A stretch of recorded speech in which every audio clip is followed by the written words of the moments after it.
awuyewuye lẹ́gbẹ́ Afẹ́nifẹ́re Adébánjọ sì ni olórí ẹgbẹ́ wa o, Adéjùmọ̀ ló sọ bẹ́ẹ̀. Òwe àwọn àgbà tó sọ pé àìfàgbàfẹ́ nìkan ni ò jẹ́ káyé gún, àfàìmọ̀ ni òwe náà kò ti ń ṣẹ sí ẹgbẹ́ àwọn àgbààgbà ilẹ̀ Yorùbá tí wọ́n ń pè ní Afẹ́nifẹ́re lára lásìkò yìí, pẹ̀lú bí lọ́gbọ́lọ́gbọ́ lórí ipò aṣáájú ẹgbẹ́ náà ṣe ń lọ sí wá sẹ́yìn láàrin alàgbà Reuben Fásọ̀rántì àti alàgbà Ayọ̀ Adébánjọ. Akọ̀wé ìpolongo ẹgbẹ́ náà Gbóyèga Adéjùmọ̀ ti kéde pé ata àkàrà tí ò rán ikọ́ ní ọ̀rọ̀ tó ń lọ nígboro pé wọ́n ti yọ Adébánjọ nípò olórí àti aṣáájú ẹgbẹ́ náà. Ó ní kò sóhun tó jọ bẹ́ẹ̀ àti pé ìjókòó àpérò gbogbogbò ẹgbẹ́ ló fi bàbá náà ṣe olórí, kò sì tí ì kúrò nípò náà di bá a ṣe ń sọ yìí. Adéjùmọ̀ tó bá ìwé ìròyìn Punch sọ̀rọ̀ lópin ọ̀sẹ̀ tó kẹ́yìn oṣù kínní ọdún yìí sọ pé alàgbà Adébánjọ kì í ṣe adelé fún ipò aṣáájú rárá o, aṣáájú tààrà ni. Àpérò gbogbogbò ẹgbẹ́ ló fi ṣe aṣáájú ẹgbẹ́, àpérò yìí ló sì láṣẹ jùlọ nínú ẹgbẹ́ Afẹ́nifẹ́re. A ní àpérò gbogbogbò, a ní àwọn ìgbìmọ̀ tẹ̀ẹ́kótó, a sì ní ìgbìmọ̀ apàṣẹ ẹgbẹ́. Kò séyìíkéyìí nínú àwọn tí mo mẹ́nubà yìí tó wà níhà ọ̀dọ̀ alàgbà Fásọ̀rántì. Ẹ ó rántí pé lọ́jọ́rú wẹ́sídẹ̀ẹ́ ọjọ́ 24 oṣù kínní ọdún 2024 yìí ni àtẹ̀jáde kan bẹ̀rẹ̀ sí jàrànyìn lórí ẹ̀rọ ayélujára lórúkọ ẹgbẹ́ Afẹ́nifẹ́re igun ti Fásọ̀rántì.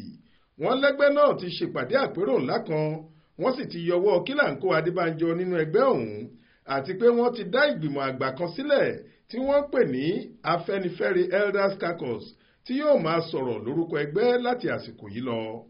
Wọ́n ní kì í ṣe pé àwọn lé Adébánjọ nínú ẹgbẹ́ o, ọmọ ẹgbẹ́ sì ni, ipò olórí tó dìmú làwọn gbà lọ́wọ́ ẹ̀. Ìkéde yìí ti mú ọ̀pọ̀ awuyewuye wá lórí ẹ̀rọ ayélujára. Báwọn kan ṣe ń bẹnu àtẹ́lu ìṣẹ̀lẹ̀ yìí, bẹ́ẹ̀ ni wọ́n ń tàkòtò ọ̀rọ̀ sí ẹgbẹ́ náà. Wọ́n ló yẹ kí ẹgbẹ́ àgbààgbà bíi Afẹ́nifẹ́re lè yanjú ọ̀rọ̀ wọn ní bòkẹ́lẹ́ nítùbí ìnùbí.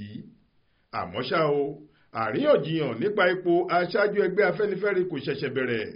Ṣáájú ètò ìdìbò gbogbogbò tọdún 2023 ní ọ̀rọ̀ ọ̀hún, nígbà tí alàgbà Fásọ̀rántì kọ̀wé fipò ẹgbẹ́ náà sílẹ̀ tí wọ́n sì yan Adébánjọ sípò.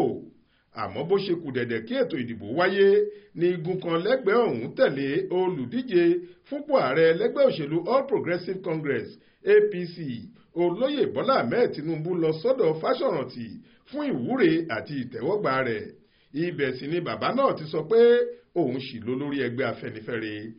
Ní ti igun Adébánjọ, olùdíje fúnpò ààrẹ lẹ́gbẹ́ òṣèlú Labour Party Peter Obi ni wọ́n faramọ́ tí wọ́n sì ṣàtìlẹ́yìn fún.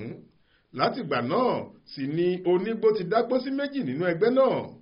Ṣá Adéjùmọ̀ tó jẹ́ èèkàn nínú ẹgbẹ́ Afẹ́nifẹ́re ní a máa ṣèpàdé wa nílùú Ogbó, ìlú abínibí alàgbà Adébánjọ lọ́jọ́ Ìṣẹ́gun Túsídéè tó ń bọ̀. Bá a ṣe máa ń ṣe é nínú ìpàdé tá a ṣe lánàá, a ò sọ̀rọ̀ rárá nípa àwọn èèyàn Àkúrẹ́ wọ̀nyí torí ìtì ọ̀gẹ̀dẹ̀ lọ̀rọ̀ tiwọn kò tó nǹkan àálọ àdábẹ́. Àwa sì ti kọjá gbogbo ìwọ̀n yẹn gẹ́gẹ́ bó ṣe wí. Faith Adébọ́lá ló ń jábọ̀ ròyìn fún iléeṣẹ́ tẹlifíṣàn Aláròyé online.